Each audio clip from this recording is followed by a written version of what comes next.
what's happening in Danbury? Local and national politics? What should I watch on Netflix? Here's Danbury Mayor Mark Boughton with your answers with Ethan and Lou on I-95. Hey, Mark, how are you? Spectacular. Spectacular. Did you call him Slick? I called him Slick off the air. Hey, what's up, Slick? Yeah. It's okay. Look, within the context of times, I mean, it's all relative, right? Yeah, no, I mean, we're just trying to, I was saying this the other day, the world's melting. Let's have a good time on the way out, Right. The four horsemen, I read last night that the fourth horseman of the apocalypse has been loosed. All right. So they got 3 more to go before pestilence, earthquakes, all kinds of crazy stuff happens. So that's it. That's what we're facing. The first horseman last seen, New Haven, Connecticut. That's what I heard. I heard that. I passed him down on 34. Yeah. He was at the Wawa. Okay, good news so far. True or false, you were attacked by a murder hornet recently? False. Okay, they didn't suck the juices out of your head? Off. They spit it on the ground. All right. Can we get to any kind of credible information here? Yeah. So here's where we're at. All right. We thank God over the weekend we didn't have any deaths.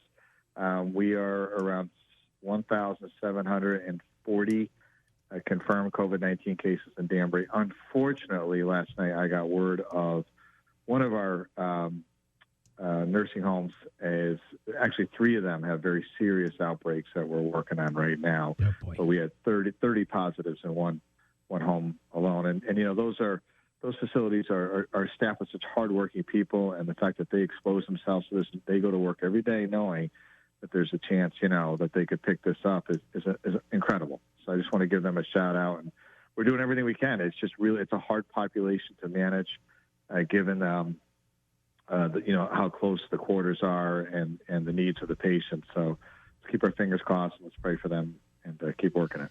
Yeah, thank you to everybody out on the front line. Some good news we did read about and talked about earlier. Tim Sheehan wrote about it for i95rock.com.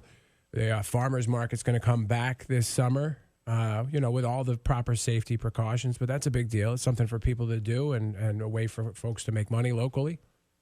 It is, and so we moved it to the Railroad Museum, and that's because there's some fencing there, and we can sort of, count how many people are in there and keep people spaced out. Although it's a smaller area than the green, there's going to be less vendors, but it'll be a little more controllable for us while we kind of do this. The thing is, I was talking to somebody last night.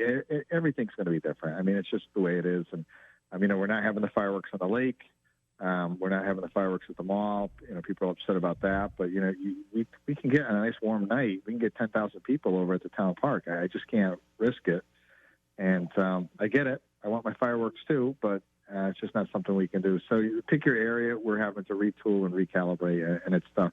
I announced yesterday a Open Danbury committee, and so we're putting that together, working with PJ over at the chamber. Great guy, by the way. PJ Prunty, that's our dude. Yeah, we love him. Yeah.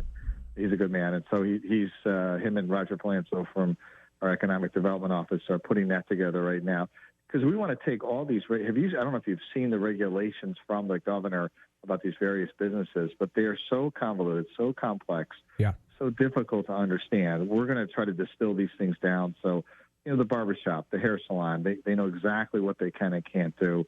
Same thing with stores, restaurants. I've been meeting with restaurants all weekend trying to explain the regulations to them. And, they say to me, well, that doesn't make sense. And it's hard for me because, I'm like, well, I didn't write it. So I can't say I disagree with you, but we got to figure out how to navigate our way through it. Because, those people also, as we talked about, I think, last week, they're on the edge, man. I mean, and it's sad and it's difficult. And I don't know. I've never, 20 years in office, I never ever expected anything like this. Yeah, I won't say who mentioned it, but actually 2 people, but one in particular this morning said to me, "You got to see the regulations and the rules that that are in front of me that I'm looking at right now that I don't even know how I'm going to do it yet." So that's a good thing that you're doing, trying to at least explain it to people in a way they can understand. And work with them. Look, we're going to be charged with enforcement, and there's always a certain amount of discretion that's used in enforcement. I'm not going to let anybody get sick because we didn't do our job. But on the other hand, you got to be rational about how these things work. Even City Hall, I talked to all of my colleagues in the area. I talked to 22 different mayors and first selectmen. All of them are doing things just slightly differently, but all of them sort of have this similar theme of you make an appointment, in one case they come out to your car. They're setting up systems like that. So normally where people would just wander at City Hall and pay their tax bill or check the assessor's office, those days are gone. They're just gone. And those are the kinds of accommodations we're going to have to do until we find a vaccine and a effective treatment that can, get everybody cured within a couple of days. I wanted to go back to the beginning here, the farmers market thing. I actually think, I know it's a smaller space and you'd probably prefer it on the green, but you got Uncle Sam right there. That's beautiful. Now you got, people taking pictures, it's a whole thing. It is cool. It is cool. And we also, I think I told you before, I have on loan the stock car that won the last race at the Danbury Fair Race Arena. So we're in the process of refurbishing that right now through donations. Don't lose your minds, people out there. And we're gonna put that prominently somewhere in Danbury. So maybe City Hall, possibly down at the railway station. Just sort of kind of have this thematic approach to the fair and what we used to do here. So it does make sense to have it there. There's no question about that. But it is a tighter space. Did you buy a tennis racket for the Murder Hornets yet? Because that's how I'm going. I'm already. I know. I got a shotgun, man. I'm mad. I got a 12 gauge. You see the size of those freaking things? I don't trust any bug with a face as big as my friends' faces. And the stinger. There's a YouTube video of a kid getting himself. This is what I have to do at City Hall all day. There's a YouTube video of a kid getting stung on purpose. Yeah. Have you seen that? No, I did not see that. No. Why would you do that? He's just a nitwit. You're like Michael Scott. He says when he found YouTube, he didn't work for a month. Right. Hey, I like it's also my email forwards. Bringing back the phrase nitwit. It's old school.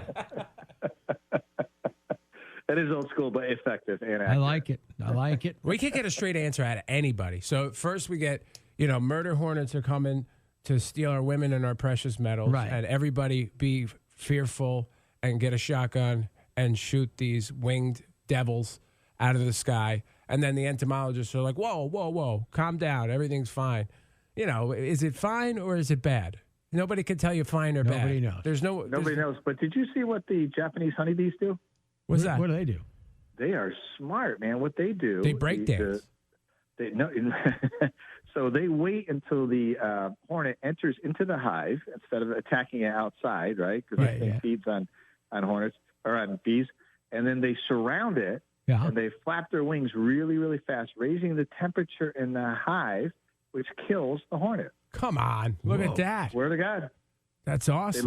They learned how to do this. You tell me bees don't think. Winged warfare. I thought you were going to say they jump it in like the Crips, No. We have the American, because we can't wait. We can't be patient like the Japanese bees. Right. We got to jump out of the hive, go after the hornet, and get our head bit off. Yep. So this is the problem. Yeah, I've been telling people they suck the juices out of your head. Like that. It's going to be a long summer, isn't it? Yeah, it's going to be a really long summer. Especially working with Lou. Well, listen, it's restaurant week too, right? I mean, you're going to go. We got go to our website. We got tons of restaurants that are participating, cool specials, and let's try to keep our local restaurateurs. Now, what is it? Go to the Facebook page? Your Facebook page? No. Go to the City of Danbury website. Gotcha. Which is, okay. I don't know, danbury.ct.gov, something like that. So go there and it just lists them all out, and you can pick which one you want. The phone numbers are there. You call them up and go get your food tonight because we want people getting that takeout. Try to keep our folks going. Danbury Mayor Mark Boughton joining the show. One more thing. You mentioned summer. I've already told COVID-19. I told it. Yeah. In the style of Scottie Pippen. I'm not going to F my summer up. That's what he said. Well, that's brilliant. By the way, all right, last thing I was talking about. I watched episode 7. Yes. I didn't know Pippen wouldn't come off the bench when Tony Kukoc made that shot. Oh, yeah. It's a big deal. That was a big deal, wasn't it? Yeah. Where was I? I don't know. I was wrapped up in my own little world. Yeah, what were you doing with your life? Pull it together. I don't know. Fascinating, right? Yeah, it's great. It's the best show People ever. are going to study that documentary for decades about leadership, about the attitude towards winning. It's really, there's so many nuggets and so many Easter eggs in there. It's going to be, it's really amazing. It's a must watch for people out there, even if you don't like basketball. Absolutely. The backlash is out already, though. The people are, and I knew it was coming. Week 1 and week 2, everybody's like, Michael Jordan's the greatest thing ever. And I knew by week 4 they were going to start calling for his head. They're already coming after him now. Yeah. No, I'm just going to say this. That's his footage. he commissioned that footage. Right. And the fact that he let a completely honest assessment of his life and his career forward is a testament to that man. This guy cried over the idea of winning. Like right. Last night, he's on the TV crying because, he wants to win so bad. Not in the moment, like just this year when they interviewed him about how winning is so important to him. He's an amazing person in terms of the way he looks at the world. Yeah, exactly. I'm with you. I'm effusive, but it opened my eyes. I'm with you. Trust me. Ethan's just giving me that eyeball. No, we could have made this into 4 separate segments. All right, fine. We're out of here. Danbury Mayor Mark Boughton. See you Thursday. Thank you. See you Thursday, guys. All right. Bye-bye.